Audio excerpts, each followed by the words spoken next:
everybody. Welcome to Living the Next Chapter. I have a wonderful person on with me today from sunny Florida. And if you happen to see a butterfly go flying by behind, that's a bonus today in the episode. So keep your eyes open. You never know what might be happening behind us.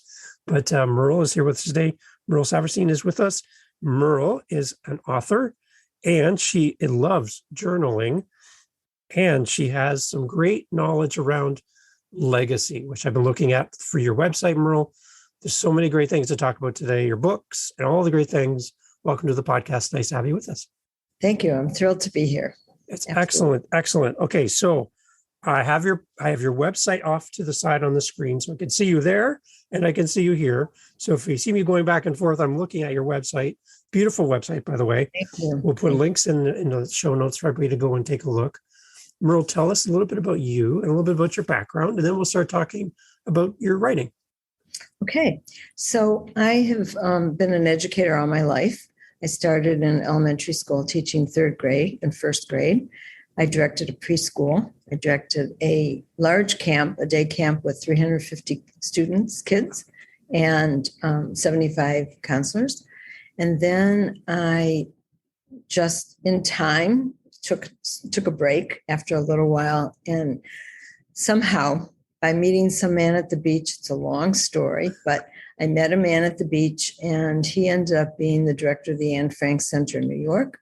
And he asked me to bring the Anne Frank exhibit that had come from Germany and from Amsterdam. Someone had found Anne Frank's family photo album in a chest of drawers, sent it to Amsterdam, and Amsterdam's created an exhibition around the photograph album. So it's Anne Frank and the World, 1929 to 1945. And it's her family photos, and then surrounding it is the Holocaust, the story of the Holocaust. And so I brought that exhibit to Miami in 1985, and one thing led to the next. And I ended up at the South Florida Holocaust Center, which is now called the Holocaust Documentation and Education Center, where I was the director of educational outreach for 26 years. So that in itself was a really incredible opportunity. I worked with about 500 Holocaust survivors, learned some very important life lessons, and most of all, learned the resilience of the human spirit. Just working with these people and seeing what they endured and how they have embraced life. So I retired from that and started a course called Living and Leaving the Legacy. And that course really came around the idea that I knew I wanted to do something more. I just wasn't sure what, but I also knew I wanted to teach. And I kept thinking, what could I teach? And in my journaling one day, the word legacy came down because my job at the Holocaust Center was to help the survivors pass along their legacies to students and teachers. And so I wondered whether there was really anything in that I could teach. And so I spent some time, developed a course, and the first class was at the end of 2012, and I'm now teaching my 64th class. Wow. So it's been quite a journey. Wow. So I have, through my wife's family, some direct connection to World War II, and my wife's father was born in Holland, and during the war he was about 11 or 12 years of age, and they'd have pilots that were shot down and would crash land in his field or his family home, and they would hide the pilots under his bed, and the Germans would come to the door knocking, looking for these pilots. Wow. And so there'd be like American and Canadian pilots sleeping underneath his bed as a child, being protected from the enemy. And so to hear your connection with the Holocaust and the survivors, there's a special place in my heart for the fact that you gave so much time for that and helped people with that. So thank you, first of all, for doing that.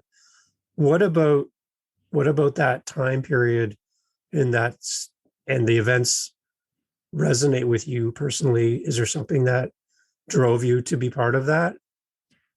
So actually, I have no family that was in the Holocaust. My grandparents left Poland way earlier, so it was not that at all. it was really just Anne Frank's diary really Mhm. spoke to my soul as a young child. And when my friend called and asked me, he became the director and he needed to take this exhibit around the country. He knew that I journaled. He knew, that Anne Frank's book was really important to me. And I wasn't working and I needed a job. And, Yeah. and this was a volunteer position, but I couldn't pass it up. And my husband was gracious and said, you have to do this. Mhm. So I did it. So I brought the exhibit to Miami and it was 6 weeks. And I did a lot of educational programming. And during that time, I had met a Holocaust survivor who was actually in hiding down the street from Anne Frank. And there was a high school that was putting on the play, The Diary of Anne Frank, in November of that year, and the exhibit was in December. And so I asked this Holocaust survivor, Jerry Goldsmith, to come to the school and talk to the cast and the crew. And so he did. And it was an amazing experience because I let the students ask questions as if they were the characters in the play. So, for example, one of them said, she was Anne Frank, and she said, my sister is older and she has her own life, but I want my privacy and I don't have it. How is it in your experience hiding? And so Jerry was really able to share with these students, and it was very profound. So I brought this program to the high school to the exhibit. We did it in the main library downtown and had 2 students from every high school in Miami-Dade County. So there were 100 students plus the 25 students who were in the play and the cast from the play. And nobody knew who anyone was except the kids that, they came from the schools. They just had their first name on the name tags. And at one point during the symposium, I did journal writing with them. I talked to them about the Holocaust, and we were going to go down to see the exhibit. But I had Peter stand up and give a line of the play, and then the next character in the play stood up, and they did an act of the play. And the kids were like in shock because no one had any idea what was going on. Mm. I had invited 2 women from the Holocaust Center to come and speak about the work that they do, because we were interviewing survivors from 1980 on, well before Steven Spielberg. In fact, our center actually trained Spielberg's people before he began his big project. So the women came, saw it. They were doing educational programming. They had not done student programming, only adult. And so they asked me if I would come volunteer. So after the exhibit, I went to volunteer. Their secretary quit. They said, will you be the secretary? I said, and I was desperate. I mean, I really needed to work. And I said, I will for 3 months, but if I'm not in education after 3 months, I need to move on. At which point, they had already hired someone to be the director of education. So my chances of really doing anything were not great. However, she turned out to be a disaster, and they fired her, and I got the job. And so it was just truly by meeting some man on the beach that this all happened. Wow. It's amazing. Okay. So journaling is very important for you. I see it on your website. When we've talked in the past, you've talked about how journaling has opened doors for you. Why is it so important to you that we journal and capture our thoughts in the moment and keep a record of them? In our world today, everything is kind of throwaway. We have a thought, we have an idea, and then it's gone, and we don't capture it. Why is journaling so important to you? Well, there's so many benefits to journaling. So just having the recollection, just having what we've done in our lives is wonderful. But beyond that, psychologically, it's so cathartic to be able to put down our thoughts and feelings and to be able to explore and process what we're going through. So today, just for example, today in my journaling circle, we talked about freedom and what does freedom mean? And it was very interesting because they wrote about freedom based on the fact that tomorrow is going to be July 4th. And then it went into who are they? and what kinds of freedoms do they have? And then for some, they were writing about the country and freedoms that have been taken away recently. And so just to be able to get all those thoughts and feelings down on paper is, for me, has been life-changing. I honestly don't know what I would do if I didn't have my journal. I often said that if I were stranded on an island without paper and pen, I'd probably write in the sand, because I just have the need to get it out and down on paper. Excellent. So before we start talking about your books, I just want to update everyone that's watching or listening. So far, I have a butterfly count of 2 have gone by, just to let everybody know and keep you up to date on the score here. But so far, 2 beautiful butterflies have gone behind you, Merle, as you're talking. And one just flew so by. surreal. It's a beautiful background, by the way, just gorgeous. Thank you. So yes, hiring those butterflies today to be a part of the podcast, wonderful investment of your time and energy. I love it. It's really, really great. Okay, so let's switch gears. Let's talk about how you are now focused on writing, and you have, how many books do you have, Merle? So I have 3. The journals. Are you talking about the journals? Well, yeah. I have 380 journals that I've filled. I know, it's crazy. I've been writing since 1974. I wrote as a young teenager, and those journals somehow got lost.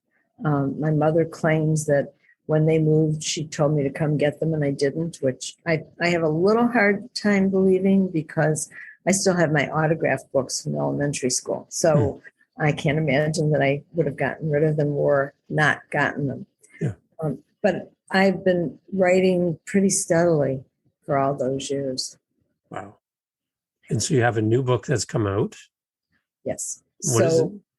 So the new book is called Living and Leaving My Legacy. Mm-hmm. So my class is called Living and Leaving Your Legacy. And what I came to understand when I started teaching the class is how we live our life becomes our legacy. And so that's really my I'd say my motto. Mm-hmm. And when my children were younger, I thought that someday I would leave my journals to them. I just kind of assumed that's what parents do. You write a journal and you leave it to your children. But at some point, I began to really look at that and what that meant. So for me, my journals are not just recalling facts and what I did for the day, but a lot of feelings. And very often, if someone had, for example, shared a secret with me or something very confidential, I might, in order to process that, I might go back and write about it. And so I came to the point where I realized that I really couldn't leave my journals to my children, that I really do write for my eyes only. However, as an educator and as just a person in this world today, I couldn't help but think that I had to have something worth sharing.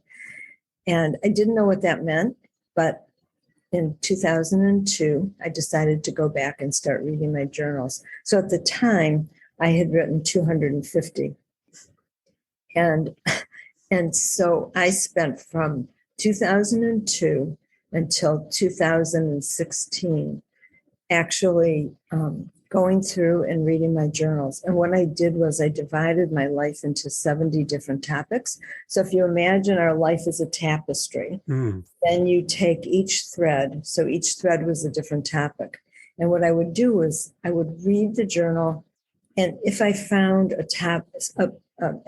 two excerpts, pages of a topic, I would mark it in the journal. And then when I finished going through the whole journal, I would go into my computer and actually put these excerpts into the computer based on a different topic. So I finished in 2016 and then decided that I needed to go through them and figure out how many actual topics I could put in a book. And so I limited to 22 topics in all and have 2 volumes. So I've just published the first volume, and next year we'll publish the second. And basically, when I did this book, I originally thought I was doing it for my children, and then realized that I wanted a larger audience, that I felt that there were things worth sharing. And so my purpose in sharing is twofold. One is to help people understand the tremendous power and gift of journaling, and two, to not look at their lives because not look at my life because it's my life, but look at my life as a reflection and a mirror into their own lives. So I'm really hoping that by reading this book, people will see what I have to say and then think about how they feel about a particular topic, or maybe something they've thought about, but no one's ever talked to them about. And one of the things I did at the end of each chapter is I wrote a reflection. So the reflection is basically how I felt after reading all these, reading this topic. And then I have journal prompts. And then I leave 2 pages for people to write. And I did that so that even if someone doesn't write, at least hopefully it will help them to think about some of the things that I mentioned or brought up in each chapter. I like that you leave that space for people to respond. That's right. That's good. And it's a big book. It's a much bigger book than I thought. It is. When it came in the mail the first day, I was shocked. So it's 8 by 10. Mm-hmm. It weighs 2 pounds, and is an inch thick. And I mean, I measured it and weighed it because I was so shocked at how big it is. So it's more like a workbook size. Okay. And because I have the blank pages, I feel like, okay, then it could be that big. Yeah. No, that's really great. So one thing I noticed on your website, Merle, is you have some questions around legacy. There's 4 questions you have on your website, and I caught my eye, and I'd like to talk about these 4 questions if you don't mind, maybe expound on this a little bit. So the question number 1 from your website, these are questions about legacy. What life lessons have I learned? Can you kind of expand on why that question is important? Sure. So one of the things that I think is important is as parents, as just individuals, that we want to pass along the things that we've learned in our life.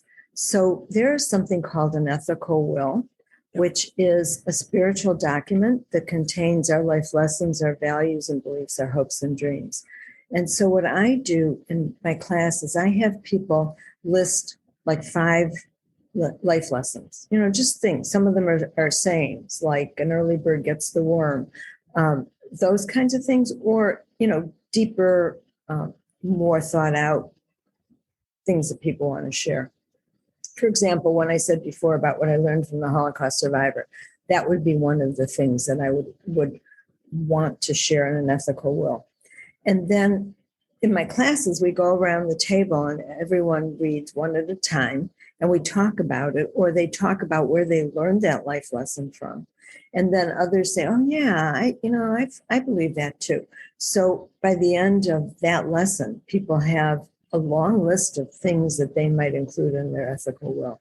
But I think that for me, doing any kind of legacy project is a gift that we give to ourselves, even though we think we're doing it for the next generation or for whomever. Really, by writing an ethical will, for example, and being able to look at one's life and reflect on it and figure out what really matters and what one wants to share is a gift. It's a real gift. And so that's how I feel about life lessons. And I do think it's probably one of the key things in legacy work to consider. Okay. So the next one on your website is, what do I want to pass along? Right. So basically it's the same kind of thing. Some people want, I know younger children always want to hear stories about when they were little. Mm-hmm. So for example, if a parent is creating something for a child, some of those kinds of stories about when they were little. Or I know I was very interested in my parents' dating life before they were married. So that's something one might pass on. Recipes, family traditions, those kinds of things that I think people want to know, but we don't always necessarily think to do that. Yeah. So, for example, one might make a collage of someone's entire, pictures from his or her entire life, and just be able to not only give the collage, but tell some stories about those pictures, some memories, share memories. Um, one thing that I suggest is a legacy love letter. So that would be a letter that one might write for someone's graduation, a wedding, a religious passage of time. Mm-hmm. And so, for example, my great niece had her bat mitzvah, and which meant that at 13, she was becoming a woman in the Jewish tradition. And one of the things I did for her was I wrote, so her great grandmothers were still living. So I wrote to all her great grandmothers and asked them, what would you like to pass along to Hallie? And then I asked the same thing of her grandmothers and then her mother. And then I wrote her and said, this is your lifeline. You know, this is where you come from. These are the messages that these women who love you want you to know. Wow. That's something you'll treasure for the rest of your life. Right. And have that moment. That's amazing. I really love that, Merle. That's really good. Okay, number 3 from your website. The question was, what do I want people to remember about me? Okay, so that question has a little story behind it. Okay, good. So the question that I used to always ask is, how do you want to be remembered? So I have volunteered at Gilda's Club, which is a resource center for people who have cancer or who have been impacted by cancer. And I do a writing group with them. I've been doing it for 9 years. One of the women in the group several years ago was dying. She was in hospice. And we went as a group. So there were 5 of us that went to visit her. And she was very open. She knew she was dying. Oh, I'm sorry. That's my clock that goes off. It's beautiful. I love it. Usually I move it out of the room. Sounds gorgeous. It is beautiful. It's actually a legacy gift. It was my cousin's who died, and she left it for me. And it's perfect. It's perfect, Merle. I love it. Thank you. Marie was very open about talking about dying, which most people in hospice are willing to talk about, but we could ask her anything. Mm-hmm. So I said to her, Marie, how do you want us to remember you? And she thought, and she looked at me and she said, Merle, you are going to remember me the way you want to remember me. And all of a sudden it dawned on me that it doesn't matter how I want someone to remember me. Unless I'm living that way, they're not going to remember me that way. Mm. So it was just a really clear lesson to me that if I want to be remembered a certain way, I better be living that way, not talking about it, but doing it. Excellent. Excellent. Okay. And the last question is from your website. It says, what gives my life meaning? Right. So what I've learned in life is that if we're not doing something that speaks to our soul, then to me, it does not bring me meaning. So, for example, there was a period of time where I wasn't working. I quit a job because I had a horrific boss. It was a really bad experience. I quit, and I kept getting job offers. And I would go to these jobs, and to the interviews, and I would sit there and just say to myself, I can't do this. I'll get claustrophobia in here. Mm. No matter what it was not something that spoke to me. And so for 2.5 years, I kept getting job offers, which was crazy. And I kept going to interviews that I pursued, and none of them were happening. And it wasn't until I did the Anne Frank exhibit, which was a volunteer position, as I had mentioned, that I realized that I have to do something that speaks to me, that has meaning for me. And so teaching has always done that prior, in all my education jobs. It was really very fulfilling. I remember the first time I got my paycheck, my first week of teaching, and I came home. I went to the bank and cashed it and put it on my parents' table. And I said, I cannot believe they're paying me to do this. Mm. So I think that's, for me, that's really what this is about. It's leading a meaningful, purposeful life. Yeah. And it's the only way that I'm happy. I heard somebody say, Merle, that the best time to plant a tree is like 50 years ago or today. The best time to start journaling would be, exactly. Right? Exactly. Right. Same thing. So when someone says, But, I wish I had done it. I always say, well, then start today. Yeah. Start today. Because it's never too late.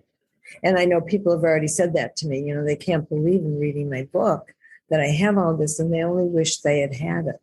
I'm like, well, start now. No.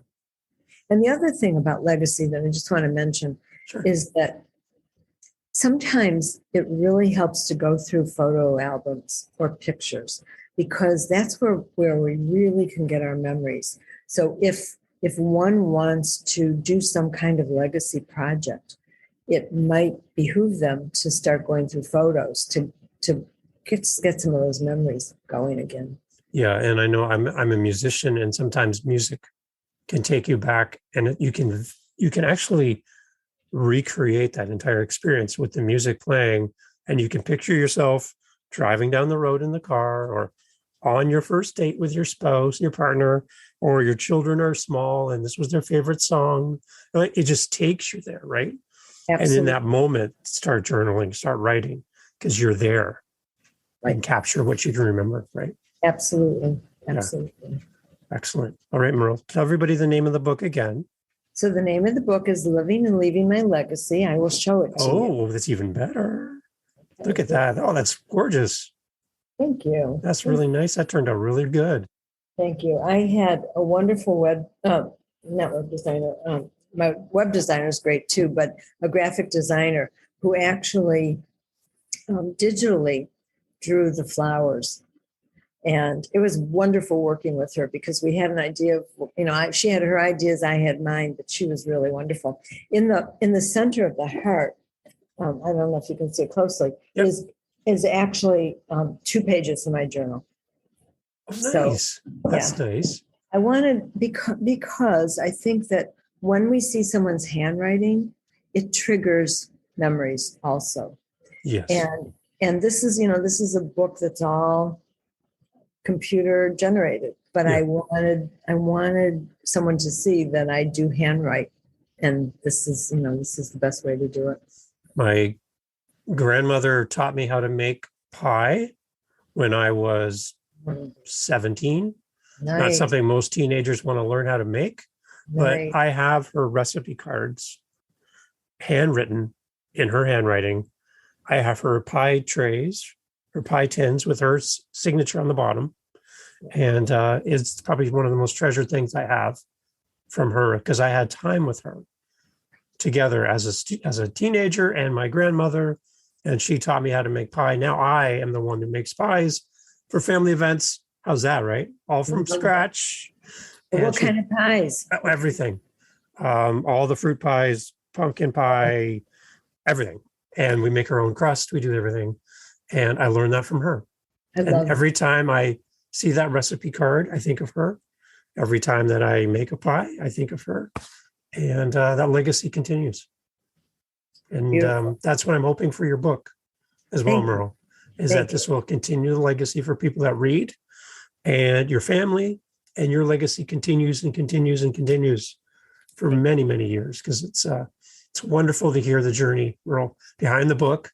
Everyone, please go check out the website. We'll put the links in the show notes to go and see this. Merle, thank you so much for taking time today. Again, I love the butterflies. I think we're still around 2 or 3 so far today. Yeah, I saw a few birds. It's Dave, so nice. Thank you so much for having me. I really appreciated it. It was great to talk to you. You're a very kind and giving person. I'm so happy to have time with you today. Thank you so much.